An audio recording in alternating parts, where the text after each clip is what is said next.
Locally Entertainment. Today we're discussing sports, we're discussing movies, and anything pop culture. So today, who we got? Fit. Keys, music. Reef. All right, man. So let's get started, man. First thing we'll talk about: Gifted review. New X-Men show coming on Fox. I saw the first episode. I'm intrigued by it. I mean, it has a lot of potential. I hope it doesn't follow the way the movies went. Yeah, I feel you on that, man. Because they say they're supposed to be connected. We're not sure what universe, because the X-Men, when it comes to continuity, come on, they do not care. They haven't had a good continuity. And we'll see what it is. So far, there's no X-Men they mentioned, like they're gone, the Brotherhood's gone. I did like how they mentioned that, though. I mean, it kind of went into the movies, and they kind of mentioned at one brief point, what are we going to do? I mean, the X-Men haven't been around, and the Brotherhood are missing. I mean, it kind of goes into, what time are they set in right now? I'm guessing the Logan time, because they said there's no X-Men. Yeah, I mean, I'm kind of guessing around the same time as it's taking place after Logan, because they're mentioning that the X-Men have disappeared and the Brotherhood disappeared. So, but that's true. But how long before Logan? Yeah, the Brotherhood disappeared. Yeah, it's real up in the air. We don't know. So I mean, that's the problem I have with a lot of the X-Men movies. It's just continuity issues. I mean, now, is this tied in with Legion? Fucking timelines. They didn't mention if it's going to be tied into Legion or not. Yeah. I'm kind of hoping it isn't. Yeah. I mean, Legion, I think, could pull itself on its own.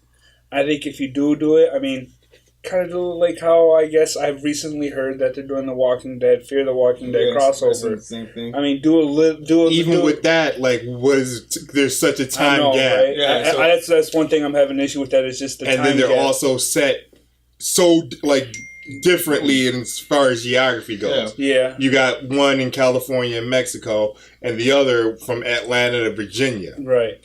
It's a thing, man. That's why we gotta wait and watch it, man. Right. See how it goes. Yeah. So I mean, as far as the first episode goes, I do like the characters they have. I mean, Pixie, I like how they're just getting into her powers. I mean, she's struggling with it, and then the addition of other mutants in there, it looks like they kind of have a small team. And I like the fact that they have Polaris in it, and it is confirmed that they are going to mention that she is the daughter of Magneto. Yeah, you even show one of the trailers next week that she's irritating. Now, are these lesser known ones from the comics? Not really lesser known, but they aren't as popular. But they are they're not just made for TV. No, they're lesser known. They're not necessarily lesser known, but they're just not as popular as the mainstream X-Men. Yeah. See, I'm not like I said, man. Everybody knows I'm not a comic book guy. But I watched all the TV X-Men shows growing up and shit. You know what I mean? So I just want to see people whoop each other's asses. Yeah, but down what you say, you build a story up. We'll see how it goes. Right. So far, the season looks promising. So we just all saw the Pacific Rim Uprising trailer. Thoughts on that, man? I think it looks. I mean, like you said, if you're looking for a movie that's just going to be action and with a tiny bit of slight story, because it looks like it might have a little bit of a slight story to it. I think that's kind of the movie you want to see. Because it looks like it's just going to be a straight monster versus machine. Monster versus machine. That's all we're going to go see. We just want to see some robots fight some big ass monsters and see and put popcorn in our mouth and watch this and be entertained. Right. We don't care about no story.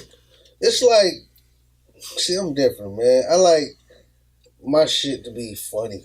Yeah, the thing is, with watching this trailer, though, it looks like you can be campy at moments, with the funniness. Yeah. But I think that kind of adds to the... It's just a straight action movie with, See, that everybody hated, the Transformers movies. See, I tend to like a little bit more depth. I do too. I do like depth to my stories. I mean, but I do appreciate the straight to action movies. I do appreciate those, but I am like you. I do like a little bit of depth to my stories. Yeah. But I don't think that Uprising is going to have that depth, but it's going to have that action sequences that will draw people in to watch it. Yeah. I mean, as far as that goes, it was actually a pretty good movie. I mean, switching from there is Golden Circle. Oh, yeah, I know me and you went to see that, and I like that one a lot. I think it's just as good, maybe not as good as the first one, but it's on that level. Matthew Vaughn is a superstar director. Let's just all be honest. That guy, anything he puts out, I think is. What else has he done? He's done the first Kick-Ass. Yeah. That was pretty good. He did the first X-Men, the prequels, and they did. Every movie good. He gets to do, he's just he did First Class. First Class, yeah. Okay. You know what, man? I'm gonna go take a chick to see that tonight. Yeah, go do that, man. Bro, Kingsman is just one of You know what, bro? I take that back. I ain't even gonna take no chick, man. I'm gonna take my little brother to some shit, bro. Cause I don't want nobody disturbing me from watching that movie. It's a good movie. Like with Golden Circle, I mean, it gives you the same elements that it gave you in the first one. See, but it still expands upon the story of it. But is it still like? Does it still have like some dumbass comedy in it? Oh yeah, See, look, that's what I mean, man. Oh, yeah. Look, probably even a little more.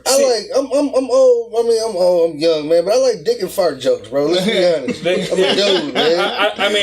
I think what drews a lot of people to see Kingsman is the fact that it seems like it's a younger, youthful version of 007.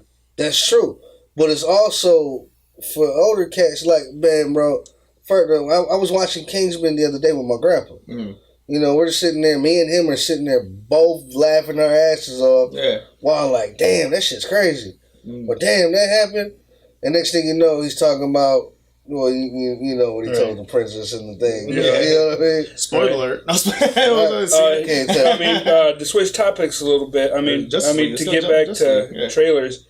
Justice League trailer. It's good at that though, man. So it's just Sharif's most anticipated movie of the year. I think I have to say. You talk about the thing is, I'm probably the biggest DC apologist of the group here.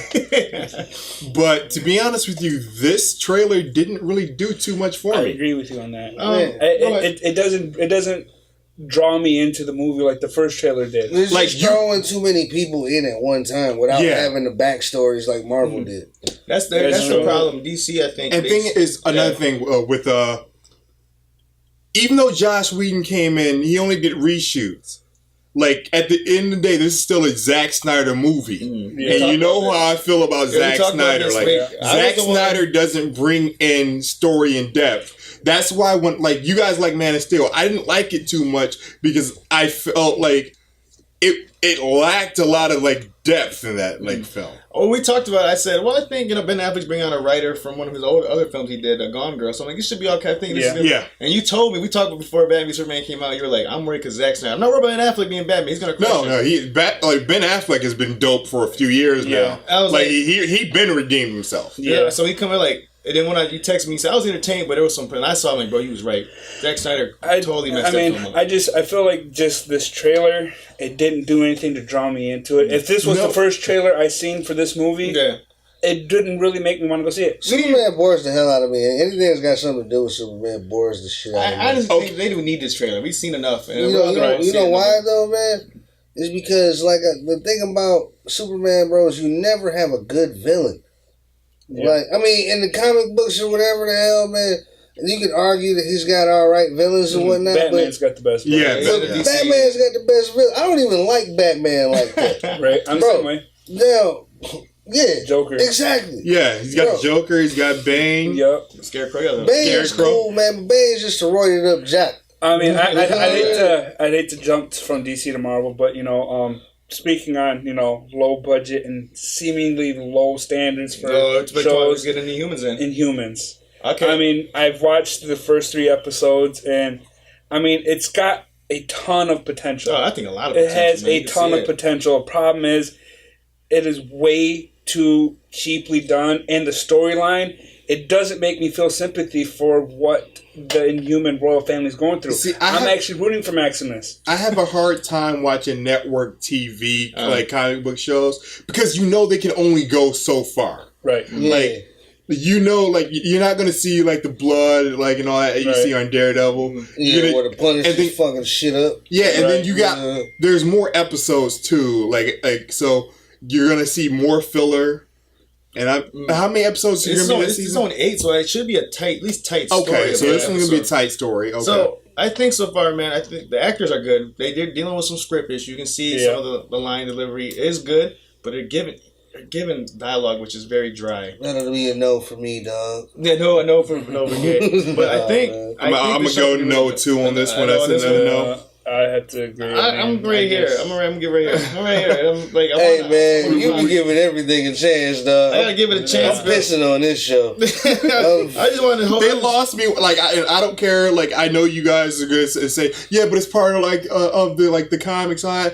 When I saw an 8-foot dog, I'm like, you know what? I'm done with this. See, that's the problem that pissed me off too. I like Lockjaw. Lockjaw is the best part of I feel one of the best parts of the royal family. Yeah. And I don't feel they're doing him justice. I like him making sure Like, he does his job, but he's not getting the. It's not yet. that. It's just I can see it's a giant CGI dog, and I'm just like, you know what, like. What, no, it's supposed to be a movie, but that's like when Flash had the Killer Croc on there, man. Yeah. Oh, the shark, the shark in there. All right, that was a good discussion, man. So that's pretty much it. Who can you find you guys at? Facebook at Elite Entertainment and on YouTube. Remember, click that subscribe button, share the hell out of this video. We're trying to get big out here, get that bag.